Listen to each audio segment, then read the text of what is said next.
Hi, this is Gil from WalkingChristian.com. Today I kind of just want to talk to you about the three possible explanations that atheists give for explaining the universe. And I think this pretty much exhausts the list of possibilities that they could give in answer to the question of why is there something rather than nothing? And I think that's a perfectly reasonable question, when we ask, well, why do humans exist? And why does the Earth exist? Or why does our solar system exist? Or why then is it's a natural step then to ask, well, why then does the universe at all exist? Why does anything exist at all? Um, and I feel that that's a completely rational question. So atheists typically have about three possible answers to that. So the first one is to simply say, the universe exists, there's no explanation. It just exists, There's no cause, nothing that can make sense of why it exists. It just does. And in philosophy, you call that a brute fact. Now, I think for most people, we can readily see that this is simply a non answer. It's a question begging explanation, if you want to call it that. In fact, it's not even an explanation at all. And so, in this case, it just simply seems reasonable to ask, well, why should we think there's no explanation? What explanation is there for thinking that it has no explanation? You can't simply posit brute facts willy-nilly or arbitrarily just because it's convenient for you in order to avoid the existence of God. You have to have some justification for appealing to brute facts. And any justification for that's going to be undermining itself, because you're going to have to say, well, there is no possible explanation. That's why there is no explanation, is that there cannot possibly be an explanation.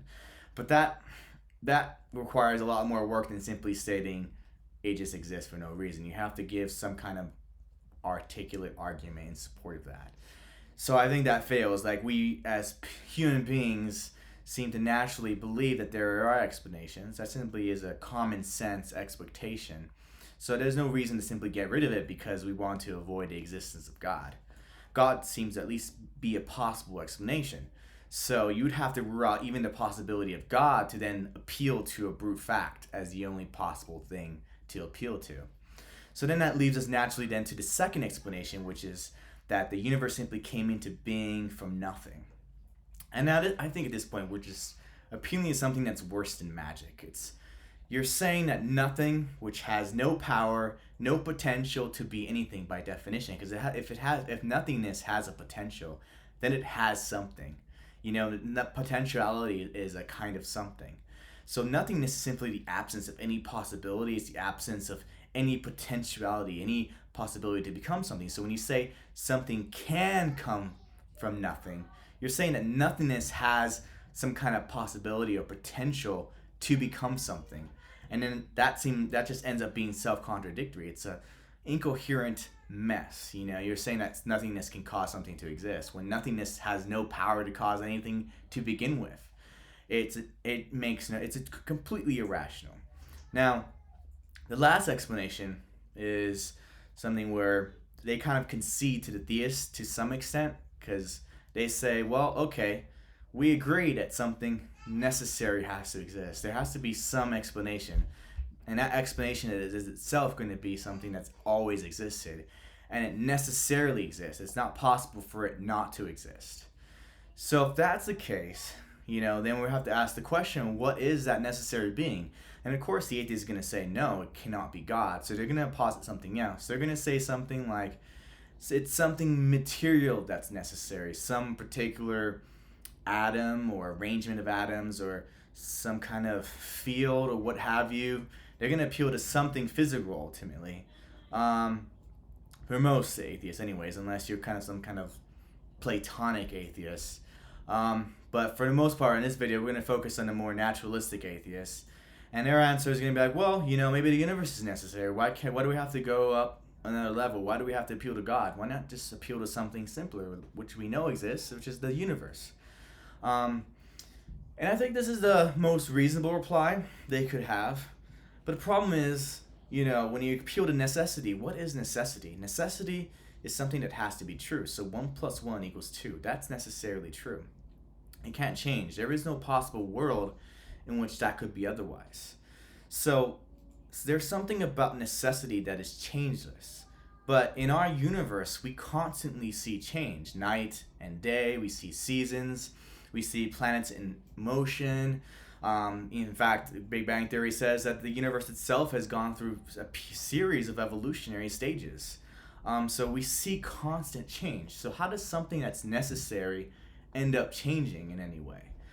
So someone might say, well, okay, yeah, maybe outside there's an external change, right? There's external changes, but there's something grounding all of that, something that's more fundamental than all these external changes that we see, that is itself necessary, that does not change.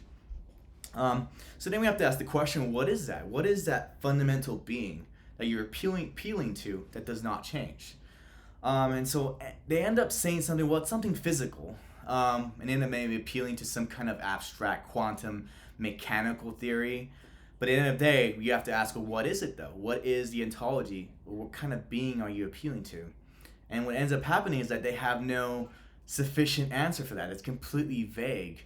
And I would actually, in fact, push back on it, because anything physical by definition is quantifiable. That's what science tells us. That's the scientific method, is that everything that we have, whether it's time, the dimension of time, whether it's the dimension of space, everything has some kind of quantifiable aspect. That's why we can articulate or express our natural world in a mathematical way.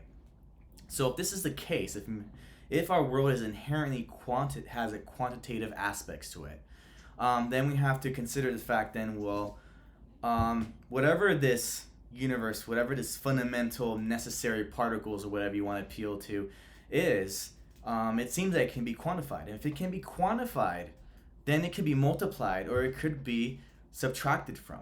So say, for example, you propose that there are 10 particles, and these are the necessary particles, the things that don't change, that ground all the other changes that occur in our universe.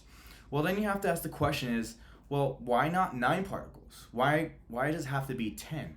There's nothing in the nature of those things, in the nature of the concept of those particles themselves, that necessitates it to only be 10. Because anything in mathematics can, by definition, anything that's quantitative can be increased.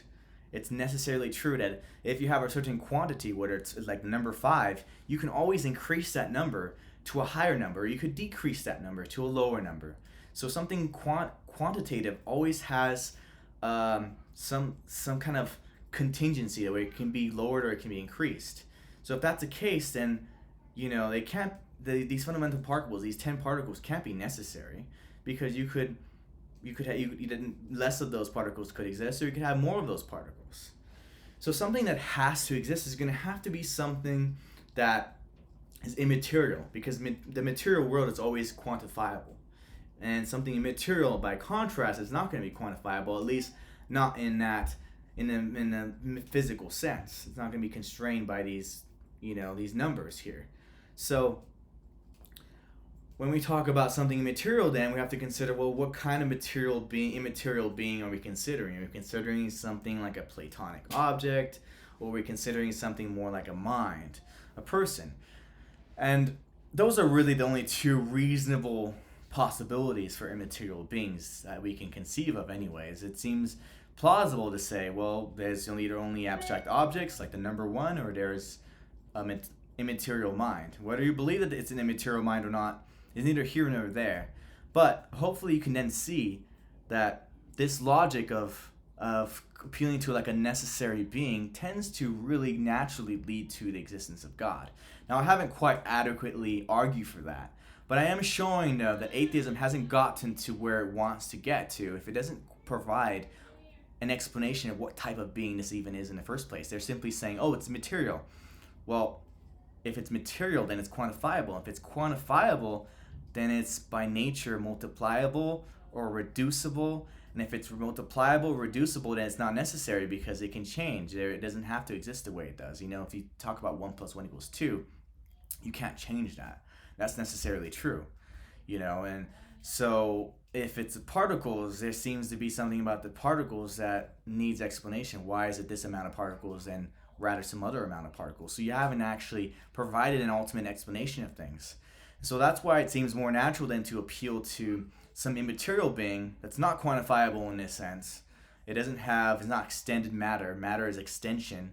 It doesn't have any limitations like it's saying it has this finite amount of space, or it's in this particular finite amount of time.